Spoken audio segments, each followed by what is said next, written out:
Hello বন্ধুরা, শুভ দুপুর। সবাই কেমন আছো? আশা করি সবাই ভালো আছো। তো আমি বিশাখাশীল চলে এলাম রোজকার মতন আজকে আবার দুপুরের মেনু নিয়ে।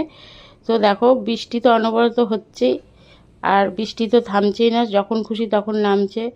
তো তার মধ্যে আজকে মেনুটা দুপুরে একটু অন্যরকম হয়েছে। তো তোমরা ভাববে এখন অসময়ে কেন চপ ভাজছি, তো মেনুটা চপের সাথেই আছে। তো আজকে ইচ্ছে হলো যে মানে পান্তা ভাত খাবো। তো কালকে রাতে ভাত বেশি করে রেখে দিয়েছিলাম, তো সেই ভাতই ছিল। তো চটপট গরম গরম চপও ভেজে নিলাম। তো চপের রেসিপিটা তোমাদের, চপ বানানোর রেসিপির ভিডিও তোমাদের খুব শীঘ্রই দেবো। তো সঙ্গে ছিল ডিমের অমলেট, কাঁচা পেঁয়াজ, শুকনো লঙ্কা আর আম তেল। তো দুপুরে খাওয়াটা আজকে দারুণ হয়েছে। অনেক দিনের ইচ্ছে যে পান্তা ভাত খাবো। তো তোমরা এরকম আমার মতন মাঝে মধ্যে পান্তা ভাত খেতে কে কে ভালোবাসো কমেন্টে অবশ্যই জানিও।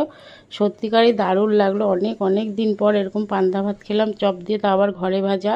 তো ভিডিওটা ভালো লাগলে লাইক কমেন্ট শেয়ার করে অবশ্যই পাশে থেকো। টাটা।